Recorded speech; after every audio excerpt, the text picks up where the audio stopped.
The James Cagney Mansion in Marin County, California, is an architectural masterpiece, perched on a hill overlooking the Pacific Ocean. Built in the 1930s, the house boasts grand verandas, sprawling gardens, and a secluded charm that has drawn admiration and whispers alike. Over the years, however, the mansion has become the centerpiece of eerie tales, captivating locals and visitors with its unsettling reputation. It was a crisp autumn evening when Jack and Melissa Reynolds, the current owners, invited a few friends over for dinner. The couple had purchased the house 2 years prior, enchanted by its vintage charm and sweeping ocean views. Yet they had also been aware of the rumors, strange noises in the corridors, and most notably sightings of a man in a wide-brimmed hat appearing on the veranda at sunset. During dinner, the group joked about the so-called ghost. Jack, a pragmatic lawyer, dismissed the stories outright, attributing them to the wind and old wood creaking. Melissa, however, couldn't help but glance nervously toward the large glass doors leading to the veranda as the sun dipped below the horizon. At precisely that moment, their friend Laura froze mid-sentence. "Did you see that?" she whispered, pointing toward the veranda. The group turned in unison. There, faint but unmistakable, stood the silhouette of a man in a fedora. He was motionless, facing the ocean, as if lost in thought. Jack, determined to prove there was a logical explanation, rushed to the veranda, but the figure vanished before he could reach the door. The veranda was empty. The group stood in stunned silence, the air heavy with an unspoken realization. A week later, Melissa began hearing footsteps echoing through the long corridor near the guest bedrooms. At first, she attributed the noises to the house settling or an animal scurrying across the roof.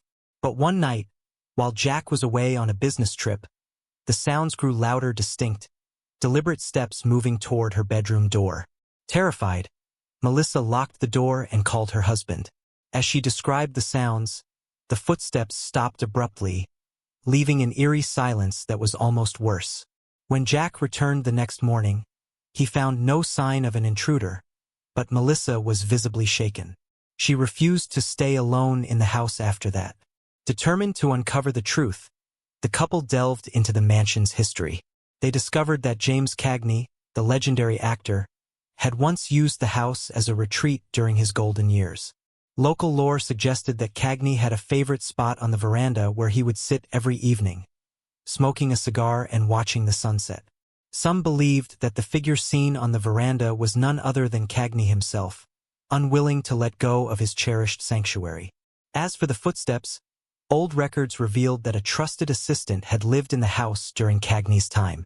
The assistant was known for his meticulous nightly routines, often walking the corridors to ensure everything was in order. Could his lingering presence explain the strange sounds? To this day, the Reynolds family continues to live in the mansion, though they have grown accustomed to its peculiarities. Guests frequently report seeing the mysterious figure on the veranda or hearing faint footsteps in the halls.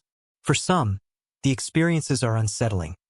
For others, they are a testament to the enduring legacy of a Hollywood icon who refuses to fade into history. As Melissa often says with a nervous laugh, "We're not alone here, but at least he seems to enjoy the sunsets as much as we do." The Reynolds' unease only deepened as the months passed. Strange occurrences became more frequent. One chilly winter evening, Jack returned home late after a meeting in the city. He opened the front door and was immediately struck by the stillness of the house, an almost oppressive silence that felt different from the usual calm. The air was thick, and there was a coldness, a chill that seemed to seep from the walls themselves. As he walked through the hallway, he noticed a flickering light coming from the library, a room that had been unused since they moved in. Curiosity overtook him, and he pushed the door open.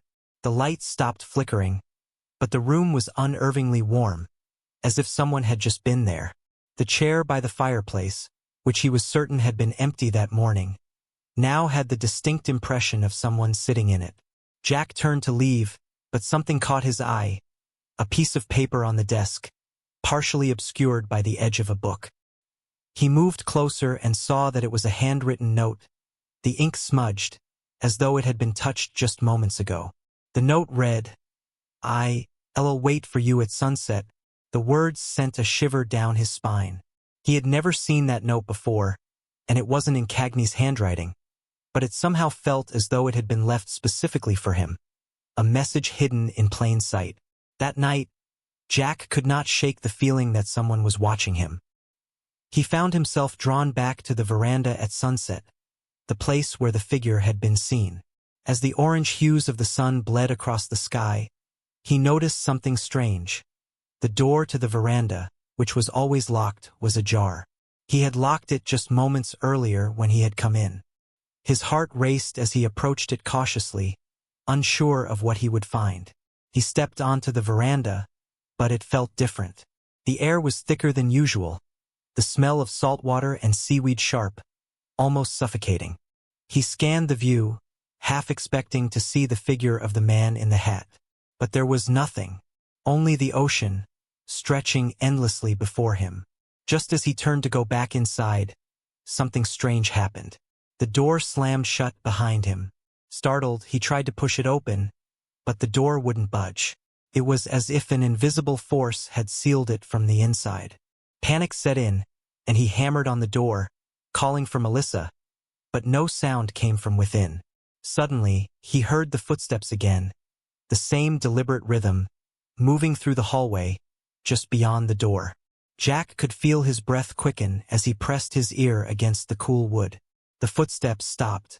Then, in the eerie silence, a voice whispered from the other side, just faint enough that Jack thought he might have imagined it.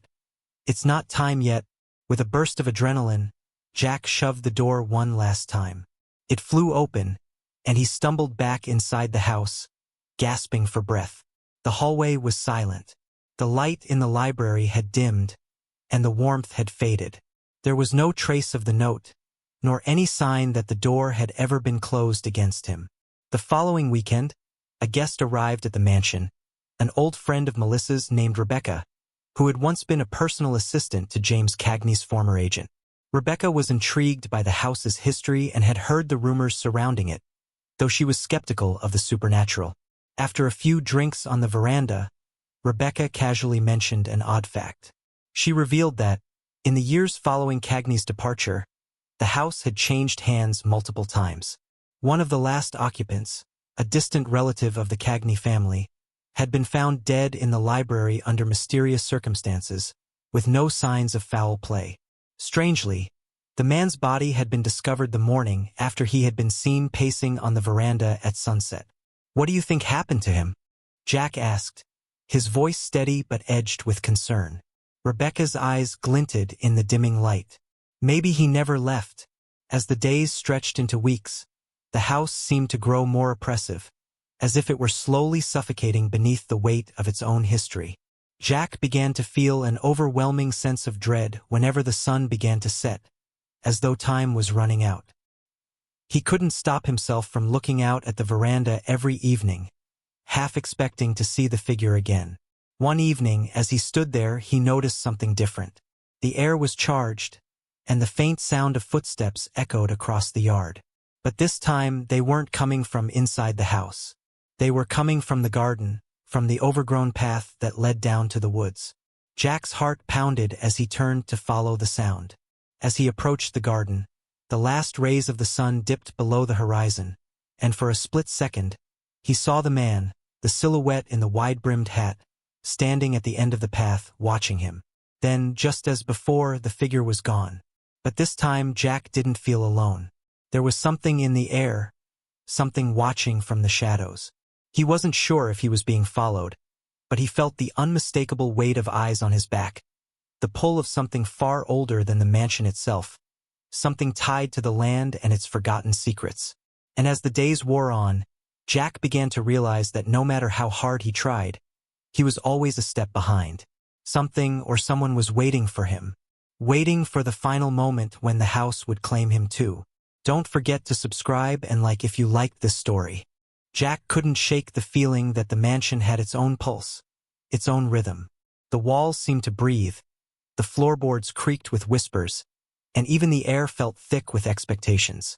Each night, he found himself drawn to the veranda at sunset, whether he wanted to be or not. It was as though the house was calling him, pulling him into its orbit.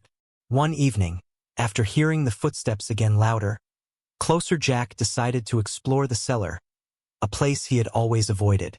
He had heard rumors from the housekeeper about the old storage room, an area that was supposedly sealed off and locked from the inside, but Jack had never dared venture down there. That night, however, something in him shifted.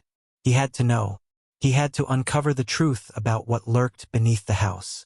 With a flashlight in hand, he descended the narrow staircase that spiraled down into darkness. The smell of damp earth and stale air hit him immediately, and the temperature dropped. He reached the bottom, his heart racing, the beam of light flickering in his hand. To his surprise, the cellar was far more expansive than he had imagined. The walls were lined with old trunks and crates, some marked with faded labels, others completely forgotten. At the far end of the room stood a thick, wooden door. It was unlike any other he had seen in the house, its edges worn smooth by time, and the lock rusted but intact. As Jack approached, a strange sensation washed over him, a sense of being watched. The footsteps that had been echoing through the house earlier were gone, replaced by an unsettling silence. The closer he got to the door, the more the air seemed to thicken, almost as if the house itself was holding its breath. He reached out and grasped the cold metal handle, but before he could turn it, something unusual happened. The door trembled beneath his fingers. A low hum reverberated from within, an almost imperceptible vibration that sent a shiver down his spine. The door trembled again, but this time, it felt as if it was alive with memories, with secrets buried too deep to be uncovered. Jack hesitated, his mind screaming at him to leave, but something compelled him forward. He twisted the handle, pulling the door open with a strained creak, revealing what lay beyond. But there was nothing. The room beyond was empty, almost too empty, with only dust and cobwebs to greet him. Yet, the hum lingered, faint but present, as if the room itself was holding its breath. In the far corner of the cellar, where the beam of his flashlight barely reached, Jack noticed an old, tattered book lying on the floor. It was open, as though someone had been reading it recently. His heart pounded as he moved toward the book. The title was barely visible, but what he could make out made his stomach twist: The House of Echoes. He reached down and carefully picked it up, his fingers trembling as he turned the pages. The book was filled with strange symbols, some of which he recognized as archaic, but there were others that were entirely unfamiliar, cryptic and unsettling. The last page was different. It had a hand-drawn map of the house, but it wasn't a map as Jack had seen it. This one had marking symbols etched along the edges of the rooms, connecting them in a way that suggested something hidden, something waiting. At the very end, there was a note, written in a hurried hand: "It will be here soon. It always comes when the sun sets." As Jack stared at the page, the hum from the cellar grew louder, vibrating through his chest. He glanced up, and suddenly, the footsteps returned, this time louder, closer, unmistakable. It was as though they were coming from behind him, creeping down the stairs. His breath quickened as he turned, his flashlight beam sweeping across the cellar. And then, to his horror, he saw him. The man in the hat, standing at the top of the stairs, his figure almost too still, as though he had always been there, watching. Jack froze, his pulse racing.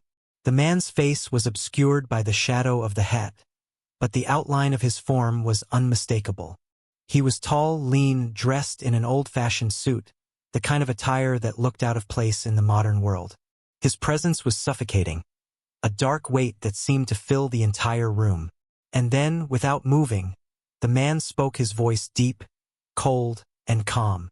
"You shouldn't have come here." The words chilled Jack to the bone, and for the first time he felt truly afraid. The man didn't advance toward him, but the air between them seemed to thicken, pressing in on Jack's chest.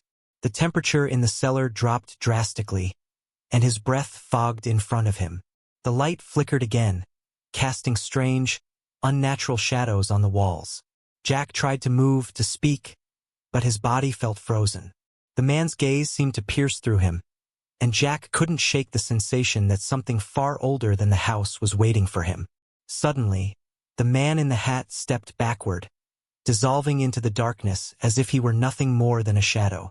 But Jack could still hear his footsteps, retreating, growing fainter, as if he was beckoning Jack to follow. As the sound of the footsteps faded, Jack felt the grip on his chest loosen.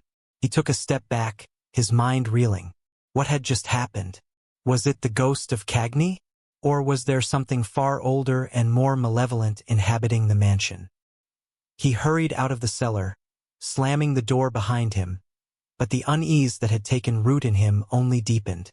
The house seemed to close in around him, suffocating him with its secrets. And as he made his way upstairs, the thought that had been gnawing at him all evening returned. What if the house had always been this way, always haunted by something that had never truly left? Jack rushed to find Melissa, but when he entered their bedroom, he found it empty. The door to the veranda was wide open. As he stepped outside, the last sliver of the sun dipped below the horizon, and in the distance, he saw the figure of the man on the veranda once more. This time, he was not alone. The figure was joined by others, more silhouettes, standing in the shadows, their eyes locked on Jack. And as the last light of day faded, Jack knew in his gut that it was not just the house that held its breath. It was the entire land, the very earth beneath him, waiting for the moment when the cycle would begin again. The figure on the veranda was no longer just an isolated silhouette in a hat. It was a gathering. Shadows, dark and imposing, began to fill the space, standing in a loose formation, their shapes barely visible against the dimming sky. The cold that had begun to creep through the house now intensified, chilling Jack to his core. He felt as if he were suffocating, as though the very air had thickened with dread. His instincts screamed at him to run, but his legs wouldn't move. Jack, a voice called from behind him, so familiar yet distant. It was Melissa. Her voice was soft but laced with an eerie calmness, unlike anything he'd heard before. She stepped onto the veranda, her face unreadable, eyes fixed on the shadows. "Melissa, don't," Jack called, his voice breaking. "Come back inside." She didn't respond, her eyes locked on the gathering of figures. The air hummed with an unholy resonance, as if the house itself was vibrating, pressing in on them. Jack tried to step forward to reach her, but his feet felt frozen to the ground, held by an invisible force. The shadows on the veranda began to move, shifting ever so slightly, their forms twisting into something more menacing. And then, with horrifying clarity, Jack saw them for what they truly were: not men in hats, not human figures at all, but something far darker, something that had been bound to the house for generations. The realization struck him like a blow to the chest. These weren't merely the ghosts of the past, waiting to be heard. They were something older, something far more dangerous. They were the house's true inhabitants, born of the land itself, twisted by time and the secrets buried in its foundation. "Jack, it's time," Melissa said again, her voice soft, almost hypnotic. She didn't look like herself anymore. Her eyes glowed with an unnatural light, as though her very soul had been claimed by the figures around them. "Melissa, no," Jack shouted, fighting the invisible weight that pressed on his chest. His breath came in ragged gasps as he struggled against the force that held him in place. But it was no use. The shadows began to move closer, their forms coalescing into something resembling a circle. And as they did, Jack felt a sudden, sharp pain in his head, a throbbing ache that seemed to be coming from deep within the house, as though it were rising from the very earth beneath him. Then the man in the hat, the figure he had seen so many times before, stepped forward. His face now visible, a hollow, shadowed gaze meeting Jack's. There was no humanity left in his expression, only the void of something ancient and malevolent. "You're too late," the figure whispered, his voice low and gravelly. "The cycle has already begun." Jack's heart pounded as he finally understood. The house had always been a prison, built on land cursed by something older than even Cagney's time. The ghosts that had wandered its halls were not just the spirits of those who had once lived here. They were the manifestations of something far darker, a force that had existed long before the mansion was ever built. And now it was claiming them. Melissa, her eyes empty and glazed, turned to Jack, her lips curling into a smile that was not hers. "It's time for you to join us," she murmured, as the shadows closed in. Jack's mind raced, his body filled with terror. He fought the paralysis gripping him, summoning every ounce of strength he had left. With one final desperate lunge, he broke free from the invisible chains that held him and bolted toward the house. But the shadows were quicker. They swarmed around him, cold and suffocating, their icy touch seeping through his skin, pulling him back toward the veranda. "Leave her alone," Jack screamed, but his voice was drowned out by the humming, a rising crescendo of voices that echoed from all around him. The shadows seemed to press in on him from all sides, suffocating him with their ancient power. In that moment, the house seemed to come alive. The walls groaned and creaked, as if the mansion itself were shifting, rearranging its bones, sealing its fate. Jack could feel his body weakening as the shadows swirled around him. His vision blurred, his thoughts muddled, and in the distance, he could hear the faintest of whispers. "It's too late, Jack. Too late to escape."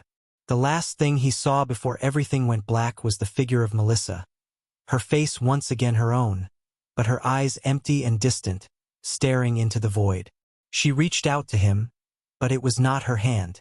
It was a cold, spectral hand, a part of the house itself, a part of the darkness. And then, with a final flash of understanding, Jack realized that the house would never let them go.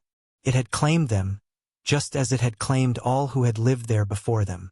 The cycle would continue, and Jack Reynolds would never leave the mansion. Don't forget to subscribe and like if you liked this story.